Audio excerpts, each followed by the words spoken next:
Los que saben lo han dicho claramente, que no hay primera sin segunda.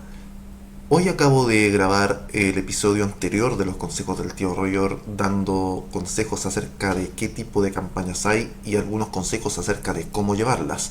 Y el día de hoy vamos a hablar acerca de Non-Player Characters, NPCs.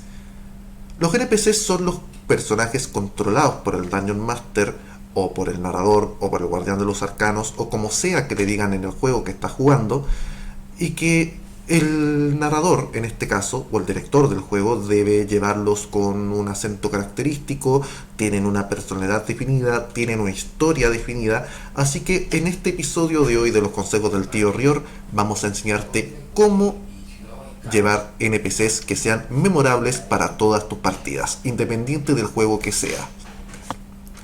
Comencemos.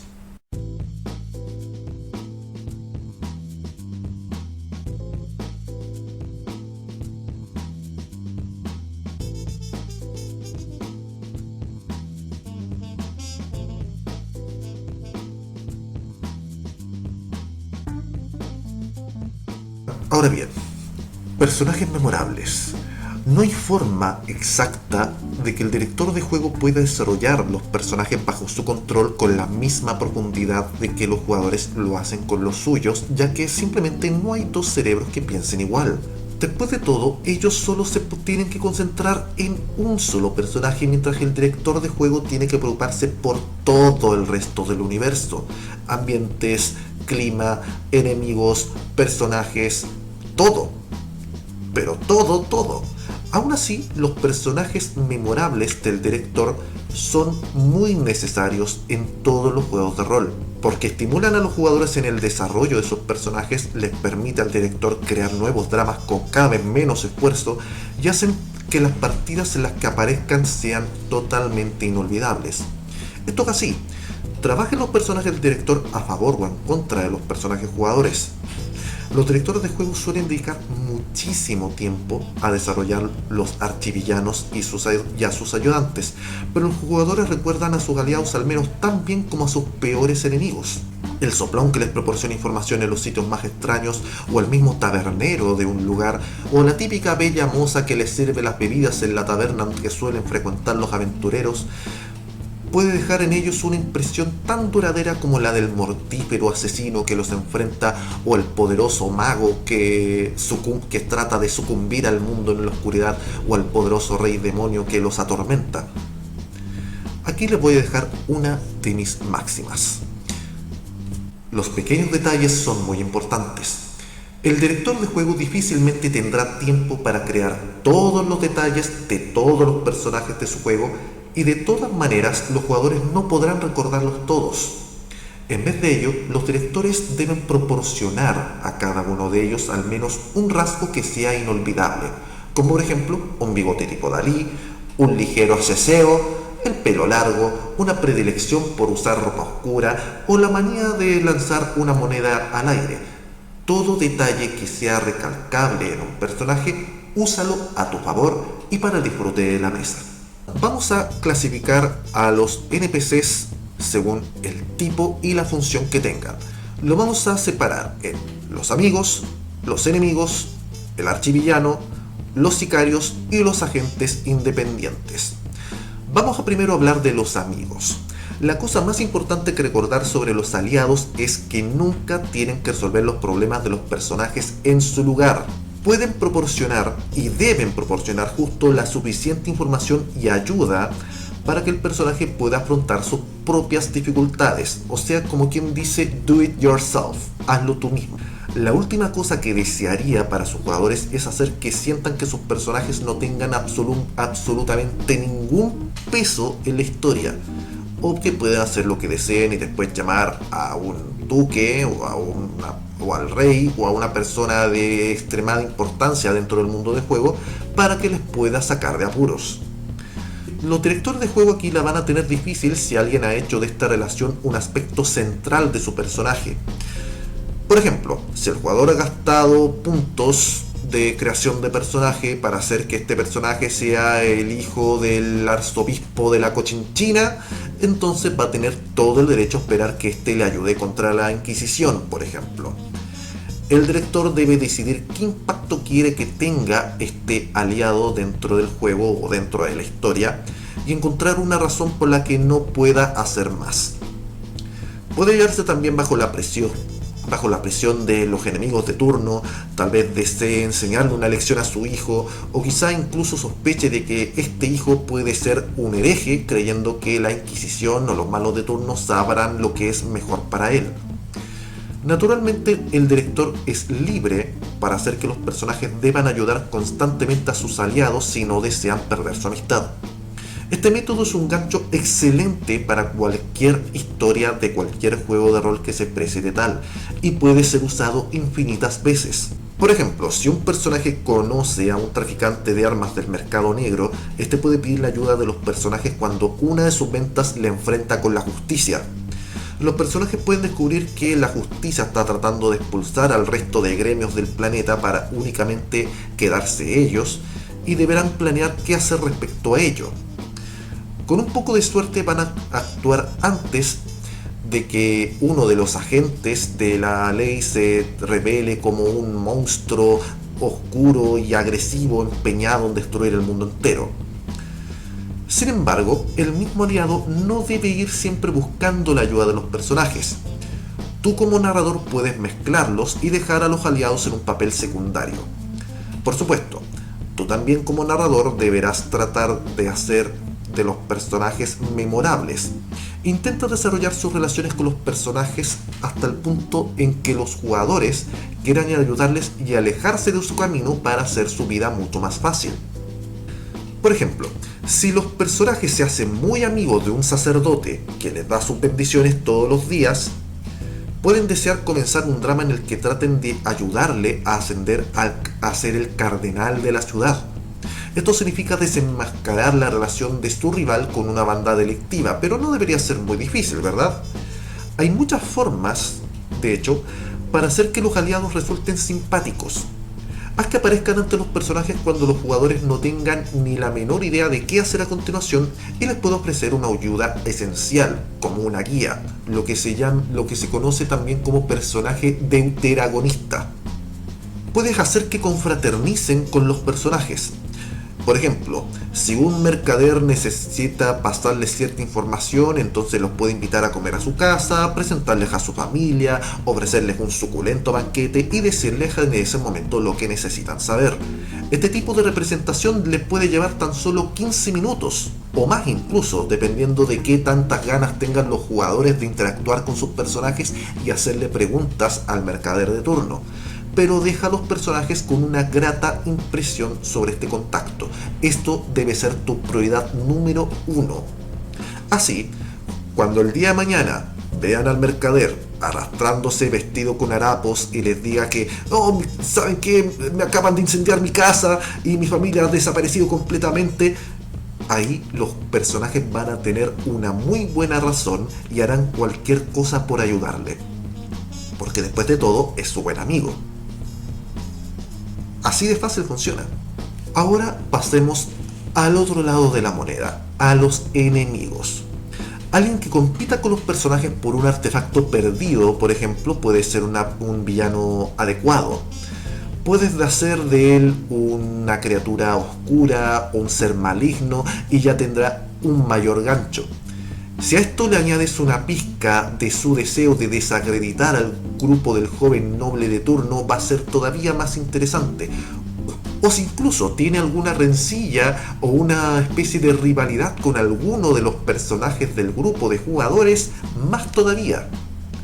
Finalmente, haz que su meta final pueda ser, no sé, la conquista del mundo o la destrucción del planeta natal, del mundo de juego, y ahí tendrás un archivillano genérico que podrán encontrar los clichés, pero los clichés son clichés porque funcionan. Y ahí tienes un archivillano con el que merezca la pena luchar. A continuación les voy a presentar unos breves ejemplos de enemigos. El director de juego puede perfectamente utilizarlos tal cual o modificarlos cuando mejor le convenga. Los villanos se presentan de muchas maneras, desde la amenaza interestelar de un duque malvado proveniente del espacio exterior al problema local de un sheriff corrupto. No importa cuán poderosos se hagan, todos tienen el mismo objetivo: hacer las vidas de los personajes tan interesantes como sea posible. Para ello, tú como director de juego debes proporcionarles todas las herramientas que necesiten para cruzarse en el camino de los personajes. Y deberían cambiar de táctica con el paso del tiempo. No siempre mantener la misma táctica, cámbiala de vez en cuando, no tengas miedo al cambio.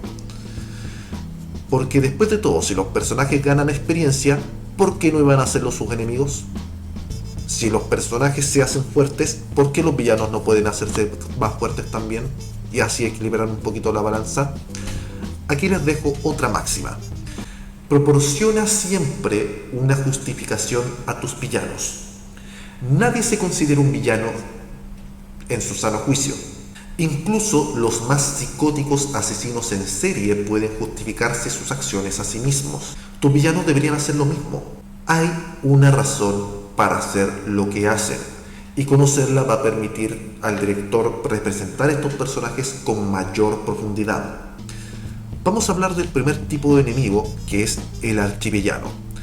Alguien en el juego va a proporcionar a los personajes más problemas que ningún otro.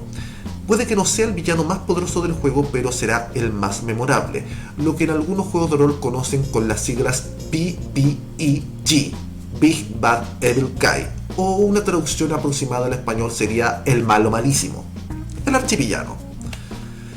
Sus intrigas y estratagemas pondrán a los personajes siempre en apuros, y los jugadores van a hablar de ellas por muchos años. Los archivillanos van desde tiranos dictadores a fanáticos revolucionarios, desde estrictos inquisidores a hedonistas adoradores del diablo, pero la mayoría comparte ciertas características. Ante todo, tienen metas tanto grandiosas como básicas. Por ejemplo, un duque malvado puede soñar con gobernar el mundo del juego o un continente o una región en general y dejar que todo se venga abajo por de atraer a una campesina a la que desee. O el líder de una secta puede estar a unos días de convertirse en un poderoso patriarca tan solo para tirarlo todo por la borda en una venganza contra un rival de su infancia. Debido a todo su poder, también tienen grandes, aunque ocultos, defectos. Tienen además la convicción de que tan solo pueden confiar en sí mismos, no confían en absolutamente nadie más, y al final suelen darse cuenta de que no confían en nadie en absoluto. No importa con cuántos sicarios leales se puedan rodear, con cuántos esbirros tengan, siempre van a buscar en ellos cualquier signo de traición. Y cuando esto ocurra, van a saltar sobre ellos con mucho gusto, satisfechos de demostrarse acertados en sus convicciones sobre el resto del mundo, diciendo algo así como: ¡ah, tenía razón, estaba en lo cierto! Esto trae consigo un rasgo final que muchos archivillanos comparten, que es que prefieren estar muertos a estar equivocados. Tienen grandes conceptos de sí mismos y del universo que los rodean y llegarán a donde haga falta para evitar abandonarlos. Incluso cuando un punto de vista particular les perjudica, como la creencia de que todos los campesinos son inferiores, preferirán continuar menospreciando a sus oponentes de clase baja en vez de afrontar sus propios errores. Los directores de juego tendrán un mejor control de sus archivillanos si deciden cuáles son sus prejuicios particulares. Cuando los personajes descubran cuáles son las debilidades del archivillano, pueden y deberían hacer uso de ellas. Pasemos a la parte de los sicarios, los esbirros. Los sicarios o los esbirros son una ayuda clásica de todo villano que se precie de tal, tanto reales como de ficción. Los esbirros ofrecen a su señor su inapreciable asistencia, mantienen los deseos de su señor en el corazón y llevan a cabo sus órdenes tan bien como son capaces de hacerlo. No tienen mucha experiencia, los más hábiles se convierten en villanos por derecho propio, pero la suplen con dedicación y deseo de servir. Los personajes pueden encontrarse a varios tipos diferentes de esbirros a lo largo de sus dramas. Algunos, como los guardias o los cultistas de bajo nivel, apenas tendrán peso en la historia. Otros, como los asesinos o también los generales o encargados de elite, pueden proporcionar un breve obstáculo en varias ocasiones diferentes. Los mejores, como los guardaespaldas o el consejero del villano jefe, pueden proporcionar ideas para un drama por sí mismos y su derrota puede convertirse en un elemento mayor o crucial para tu campaña. Cualquiera que sea su nivel de habilidad, los esbirros comparten ciertas cualidades. En primer lugar, tienen un gran lazo de lealtad con sus patrones, y los personajes no tendrán mucho éxito tratando de volverlos en contra del villano. Por otro lado, los esbirros no tienen mucha experiencia en pensar por sí mismos y los jugadores pueden encontrar divertido ponerles en situaciones en las que no puedan seguir sus órdenes originales. Vamos a hablar ahora de los agentes independientes. Jabba the Hutt tenía a Boba Fett, Hitler tenía a Rommel y Elmer Gruñón a su sarcástico perro de caza. Todos ellos son casos de archivillanos que confían en ayudantes que son completamente capaces pero no especialmente obedientes. El agente independiente no tiene una lealtad especial hacia el villano, no está obligado a seguirlo y suele trabajar como mercenario o porque de alguna manera está en deuda con él. Puede aparecer una vez o drama tras drama, continuando quizás su propia venganza contra los personajes después de que estos hayan derrotado al villano. De hecho, volver a la gente contra el villano es la mejor manera de acabar con los dos. Por ejemplo, cuando un gran asesino sepa que el duque patrocina grupos antialienígenas, perfectamente podrá tomar al duque como su siguiente objetivo. O quizá pueda decidir que un contrato es un contrato y mate a los personajes primero. Un agente libre en este caso puede ser cualquier cosa menos predecible. Y ya con esto podremos dar por concluido el episodio hablando de los NPCs y algunos consejos para hacerlos memorables. Espero que te hayan servido y que te haya gustado este video. Recuerda darle a like y suscribirte para más contenido, se vienen más videos de consejos y también recuerda seguirnos en nuestro canal de Twitch donde subimos las transmisiones de nuestras partidas en vivo y en directo para que tú las puedas ver. También te dejo acá abajo el enlace de nuestro servidor de Discord para que puedas resolver tus dudas, para que puedas aprender a jugar con nosotros y quién sabe puedas convertirte en el protagonista de tu propia historia en alguna futura campaña o partida que hagamos en la comunidad. Se despide de ustedes su buen amigo Riordan y no me despido sin antes decirles como cada final de video, muchos 20 naturales para todos y que los dados sigan rodando. Hasta la próxima.